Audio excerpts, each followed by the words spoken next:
तो further tax कितना charge होगा? फर्दर टैक्स हमारा चार्ज होगा 4%। ये तो हमारा रूल है, समझ आती है।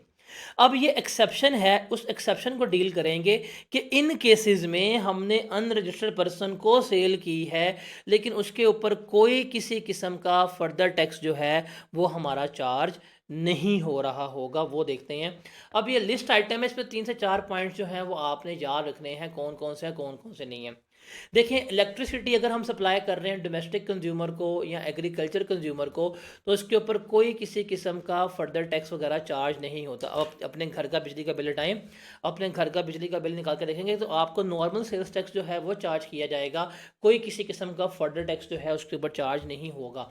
लेकिन अगर एक दुकानदार है, उसका कमर्शियल मीटर लगा हुआ है, अगर आप उसका बिल उठाएंगे तो उसके ऊपर 18% के साथ फर्दर टैक्स भी चार्ज हुआ होगा। तो डोमेस्टिक कंज्यूमर्स को अगर हम सप्लाई कर रहे हैं बिजली, उसके ऊपर कोई फर्दर टैक्स चार्ज नहीं होता।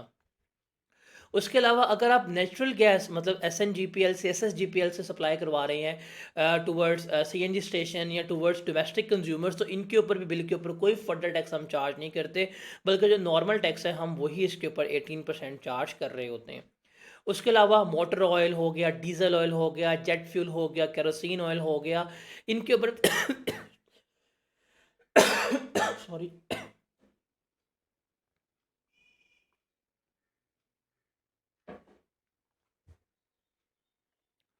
इनके ऊपर भी कोई किसी किस्म का हम फर्दर टैक्स जो है वो चार्ज नहीं करते।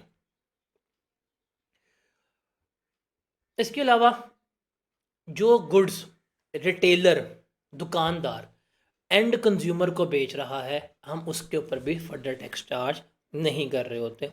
आप जाते हैं, आप जाके स्टिंग लेके आते हैं, आप अनरजिस्टर्ड हैं, लेकिन दुकानदार ने बेचे, आपसे कोई किसी किस्म का फर्दर टैक्स जो है वो चार्ज नहीं करवा रहा होगा।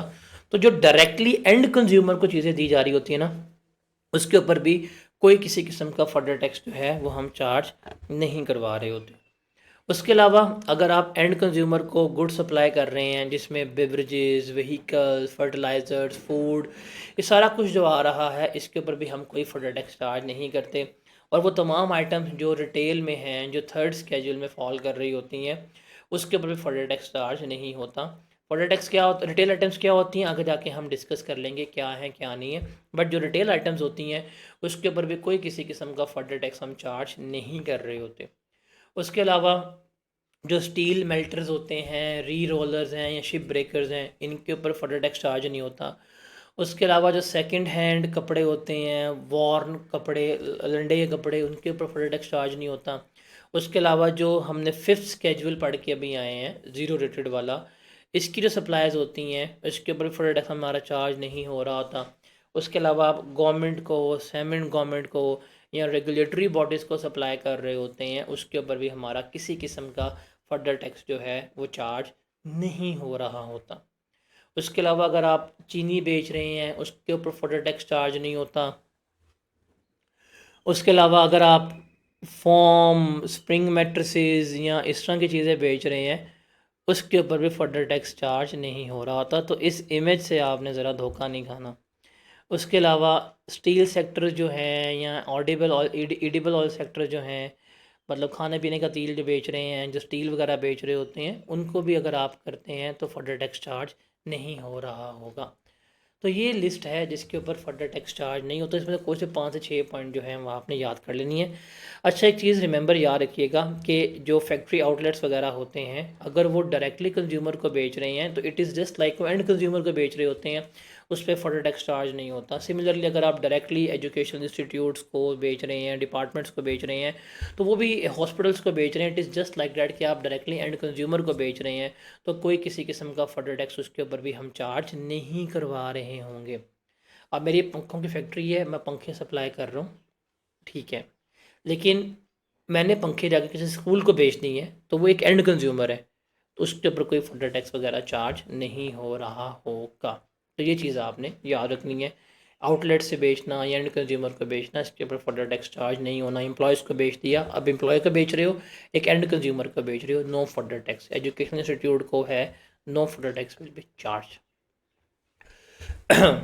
अब सवाल आया हुआ है, list the exception to the following general rule under the provision of the sales tax act. इसकी एक्सेप्शन बतानी है कि where the supplies are made to a person who has not obtained registration number there shall be charge levied and paid a further tax at ₹4%।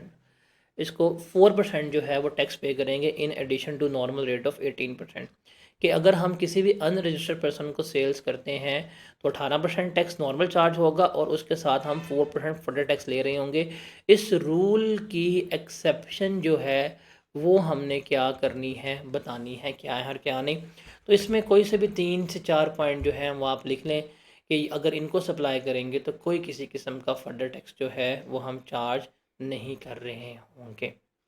और FBR के पास ये power है, हमने value supply में पढ़ा हुआ था कि वो किसी भी चीज़ के ऊपर कोई भी रेट जो है वो तय कर सकती है, कम या ज़्यादा वो तय कर सकती है। इसी गर्ज में एफबीआर ने एक स्केड्यूल भी इंट्रोड्यूस करवाया हुआ है जिसे हम कहते हैं 8 स्केड्यूल। इसको हम कहते हैं रिड्यूस्ड रेट स्केड्यूल कि इसमें सेल्स टैक्स तो चार्ज हो रहा है बट वो 18% से कम रेट पे चार्ज हो रहा है। जैसे फॉर एग्जांपल ये जो मिल्क प्रोडक्ट्स होते हैं जैसे ब्लू बैंड हो गया या फ्लेवर्ड मिल्क हो गया, इसके ऊपर 10% है, सीमेंट के ऊपर कम है, फर्टिलाइजर्स के ऊपर कम है। तो ये स्केड्यूल है जिसके ऊपर हम सेल्स टैक्स तो चार्ज कर रहे हैं लेकिन हम रिड्यूस रेट के ऊपर, हम कम रेट के ऊपर चार्ज कर रहे होते हैं, तो वो हमारे लिए रेलेवेंट नहीं है। हमारे लिए रेलेवेंट चीज़ें हैं ना वो यही है कि 18% वाला रेट हमारे लिए रेलेवेंट है, हमारे लिए 4% वाला रेट रेलेवेंट है, हमारे लिए 0% वाला रेट रेलेवेंट है, हमारे लिए थर्ड स्केड्यूल जो आगे पढ़ेंगे वो रेलेवेंट होगा और हमारे लिए एग्जैम्प्ट जो है वो रेलेवेंट है। ये चीज़ें हमारे लिए रेलेवेंट है। तो ये भी हमारा हो गया, ये भी हो गया, ये भी हो गया, ये भी हो गया हुआ है। अब थर्ड स्केड्यूल जो है वो हम आगे पढ़ेंगे तो हमें समझ आ जाएगा क्या होता है और किस तरह से हम लेके चल रहे होते हैं। अब ये एक बड़ा फेमस क्वेश्चन है कि पास्ट पेपर में भी आया हुआ है और ये इंतहा का फेमस सवाल है। आप इसको पास्ट पेपर में कोई 4 से 5 दफ़ा सवाल आया होगा। नेम द पर्सन या enlist the person who are required to be registered, जिनको रजिस्टर्ड होना लाजमी है। तो ये टेबल जो है इस टेबल को समझ लीजिएगा कि इन इन लोगों का रजिस्टर्ड होना लाजमी है। पहले है इम्पोर्टर। इम्पोर्टर के लिए हर हाल में रजिस्टर्ड होना लाजमी है बिकॉज उसने इंपोर्ट करना है, at the time of import sales tax pay करेगा। तो इंपोर्टर के लिए रजिस्टर्ड होना लाजमी है और चाहे वो कमर्शियल इंपोर्टर है तो कमर्शियल इंपोर्टर के लिए तो रजिस्टर्ड होना लाजमी है। फिर होलसेलर डिस्ट्रीब्यूटर के लिए भी रजिस्टर्ड होना लाजमी है और हम ये पढ़ के आ चुके हैं डेफिनेशन में कि अगर डिस्ट्रीब्यूटर ख़रीद रहा है तो रजिस्टर्ड होगा, अगर डिस्ट्रीब्यूटर कमीशन बेसिस पे काम कर रहा है तो वो रजिस्टर्ड नहीं होगा। उसके बाद रिटेलर, अभी हम जाके पढ़ेंगे टीयर 1 टीयर 2 क्या होते हैं। रिमेंबर जो स्पेसिफाइड रिटेलर हैं, जो टीयर 1 रिटेलर हैं, उनके लिए ही रजिस्टर्ड होना जो है वो लाजमी है। जो नॉन स्पेसिफाइड रिटेलर हैं गली मोहल्ले वाले, उनके लिए रजिस्टर्ड होना लाजमी नहीं है। फिर कॉटेज इंडस्ट्री, इसके लिए रजिस्टर्ड नहीं होना, ये एग्जाम्प्ट है। जो भी मैन्युफैक्चर कॉटेज इंडस्ट्री के अलावा है इसके लिए रजिस्टर्ड होना जो है वो लाजमी है। इसके अलावा वो तमाम लोग जिन्होंने रिफ़ंड क्लेम करना है उनके लिए भी रजिस्टर्ड होना क्या है, लाजमी है। तो ये चीज़ हमने याद करनी। तो ये टेबल जो है इसको आपने अच्छी तरह डिस्कस आउट कर लेना कि इन लोगों का रजिस्टर्ड होना जो है वो लाजमी है। उसके बाद कॉटेज इंडस्ट्री, इसको ज़रा दोबारा डिस्कस करते हैं। कॉटेज इंडस्ट्री हम पहले पढ़ के आ चुके हुए हैं। कॉटेज इंडस्ट्री क्या होती है? बेसिकली कॉटेज इंडस्ट्री की डेफिनेशन भी पढ़ी थी हमने, क्राइटेरिया भी पढ़ा था। अब इसको यहाँ पे हम रिकॉल कर लेते हैं। कॉटेज इंडस्ट्री क्या है? ये वो मैन्युफैक्चरिंग कंसर्न है जो ये तमाम क्राइटेरिया फुलफ़िल करेगा कि उसके पास कोई इंडस्ट्रियल कनेक्शन नहीं है, गैस इलेक्ट्रिसिटी का, लोकेट कहाँ पे कर रही है, रेजिडेंशियल एरिया पे, लेबर फोर्स 10 से कम है और टर्नओवर जो है वो 8 मिलियन से अबव नहीं है। तो इस इंडस्ट्री को हम क्या कहेंगे? इस इंडस्ट्री को हम कॉटेज इंडस्ट्री कहेंगे। और जो कॉटेज इंडस्ट्री है उसके लिए फिर रजिस्टर्ड होना क्या होता है? एग्जाम्प्ट होता है, उसको रजिस्टर्ड नहीं होना चाहिए। अब पास्ट पेपर में सवाल आ चुका हुआ है, ब्रीफली डिस्कस द सिचुएशन। हमने सिचुएशंस बतानी है जिसमें कॉटेज इंडस्ट्री को रजिस्टर्ड होना पड़ेगा under sales tax act 1990। Sales tax act के मुताबिक कॉटेज इंडस्ट्री को रजिस्टर्ड होना पड़ेगा। हमने वो बतानी है कंडीशंस कौन सी हैं कौन सी नहीं है। तो 2 नंबर का सवाल आ चुका हुआ है, इसका सबसे बेहतर जवाब क्या है? इसका सबसे बेहतर जवाब लिखने का तरीक़ेकार है कि आप ये डेफिनेशन जो है इस डेफिनेशन को लिखें, इस डेफिनेशन को रिप्रोड्यूस कर दें और वहाँ पे लिख दे कि if any of the above condition does not satisfied, तो कॉटेज इंडस्ट्री को रजिस्टर्ड होना पड़ेगा। तो मीन्स ये डेफिनेशन जो है, इस डेफिनेशन को लिखें और साथ ये लाइन लिख दे, एक if any of the above condition does not satisfied, तो इसे क्या होना पड़ेगा, रजिस्टर्ड होना पड़ेगा। Got it?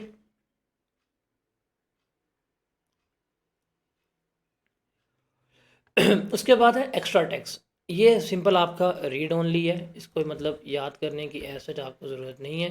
एक्स्ट्रा टैक्स क्या होता है, क्या नहीं होता, इसको डिस्कस करते हैं। एक्स्ट्रा टैक्स बेसिकली क्या है कि गवर्नमेंट के पास ये पावर्स हैं, हुकूमत के पास ये पावर्स हैं कि वो 18% तो नॉर्मल टैक्स चार्ज कर रही है, लेकिन वो 18% के अलावा मज़ीद टैक्स, एक्स्ट्रा टैक्स चार्ज कर सकती है, लेकिन वो मैक्सिमम 18% तक ही चार्ज कर रही होगी। जैसे लग्जरी गुड्स पे हो गया, बिलों वगैरह पे हो गया, गवर्नमेंट जो है वो एक्स्ट्रा टैक्स चार्ज कर सकती है। तो ये गवर्नमेंट के पास पावर है कि वो किसी भी स्पेसिफिक क्लास ऑफ पर्सन के लिए, किसी भी स्पेसिफिक आइटम के लिए वो क्या कर सकती है, एक्स्ट्रा टैक्स जो है वो चार्ज कर सकती है।